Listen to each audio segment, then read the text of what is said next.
I'm a devout person. I was a missionary in Honduras. We've got other devout folks in this room, Christian, Jewish, Muslim American. Chair, Mr. Barnes, I was struck by your opening comments, and I asked to get a copy of them so I could read them and make sure I quoted them correctly. You state, and this is a quote from Secretary Rubio, "Our rights come from God, our Creator, not from our laws, not from our governments." I find that very, very troubling. I'm a devout person. I was a missionary in Honduras. We've got other devout folks in this room, Christian, Jewish, Muslim American. The notion that rights don't come from laws and don't come from the government, but come from the Creator, that's what the Iranian government believes. It's a theocratic regime that bases its rule on Shia law and targets Sunnis, Baha'is, Jews, Christians, and other religious minorities. And they do it because they believe that they understand what natural rights are from their Creator. So the statement that our rights do not come from our laws or our governments is extremely troubling. I think the motto over the Supreme Court is equal justice under law. The oath that you and I take, pledge to support and defend the Constitution of the United States, not arbitrarily defined natural rights.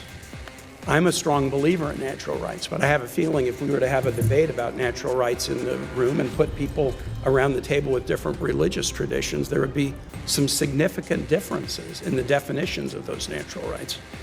You go on to say, "I believe our country and our government is the best in the world, and our strength comes from our enduring values." I believe that. But then you say, and you got to choose what to say in your opening testimony, these values aren't an endless list of, quote, rights. You put the quote around that to kind of demean the notion of rights that people create and change and form to meet their own needs or desires.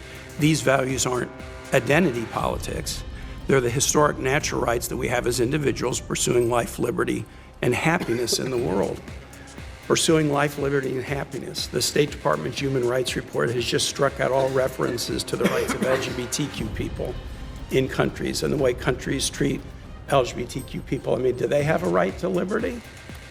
Do they have a right to life? Do they have a right to happiness? Senator Murphy pointed out that the Human Rights Report has taken out information about freedom of association, about freedom of expression, about exploitation of children, about prison conditions. These were all part of the human rights reports that have been done for years by the State Department. I think these are things that are connected to life, liberty, and the pursuit of happiness. They've now all been removed from the State Department's annual human rights report. And the notion that, well, we wanted to make it shorter or more readable just doesn't pass the laugh test with me and many others on this committee. I'm not really going to ask you about your testimony because I believe you offered that in a very sincere way, and I don't want to try to change your opinion on something you sincerely believe. But the notion that our rights do not come from our laws or our government should make people very, very nervous. Because people of any religious tradition or none are entitled to the equal protection of the laws under the 14th Amendment. It shouldn't matter what their religious background is, what they think about God or the Creator, what their church affiliation is. You are entitled in this country, every person, to the equal protection of the laws.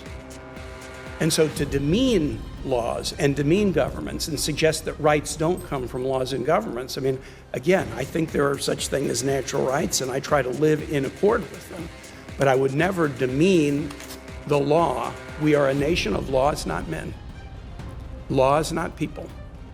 And if we now, after nearly 250 years, suddenly start to demean that or diminish that and suggest, no, it's natural rights as defined by a leader, the leader of Iran or the leader of any nation, that does not create a place of safety or comfort for folks. Mr. Wilcox, I want to just now move to you quickly. Very important position. I think it might be the largest group of employees within the State Department in Virginia. We care deeply about it. All the Marine security guards who guard our embassies train at Quantico, the Foreign Affairs Security Training Centers at Fort Barfoot in Southern Virginia that trains our State Department personnel to keep themselves and their families safe. I'm a little bit worried about the effect of the massive rifts in the State Department on the security mission. Can you tell me how you would try to make sure that your division has the resources it needs to get the job done? I do apologize. Senator, could you repeat that question, please? I'm worried about the rifts, the reductions in force, and the effect of those rifts on the security mission of the Department of State. Tell me how you would work to make sure that we have the resources we need to make sure security is job one. Yes, sir. I appreciate the question. As you all know, the diplomatic security was not as impacted. Mr. Barnes, I'd actually like to go back to the exchange you had with Senator Kaine, and I wish Senator Kaine was still here. Senator Kaine and I were elected together 13 years ago. He is a friend. I would actually encourage observers to go back and listen to what Senator Kaine said, because I have to say I think was disturbing and showed much of where today's Democrat Party has gone wrong. So Senator Kaine said in this hearing that he found it a radical and dangerous notion that you would say our rights came from God and not from government. I just walked into the hearing as he was saying that, and I almost fell out of my chair. Because that radical and dangerous notion, in his words, is literally the founding principle upon which the United States of America was created. And if you do not believe me, and you made reference to this, Mr. Barnes, then you can believe perhaps the most prominent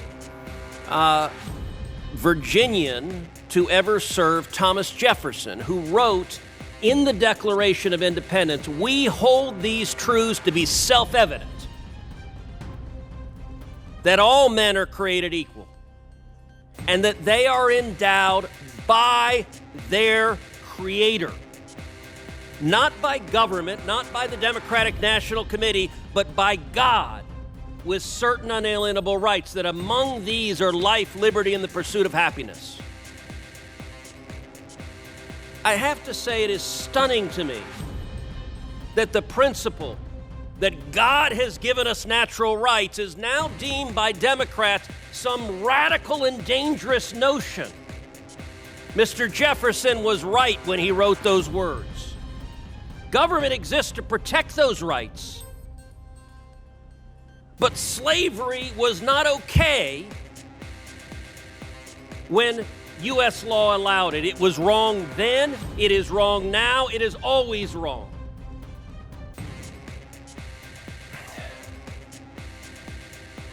I guess I would just ask you, your role is going to be very much a role designed to defend human rights across the globe. Do you agree with what I just said? And what do you think about the concept that the founding principles of America are radical and dangerous? What do you think about that particular notion? Yes, Senator, I appreciate the question.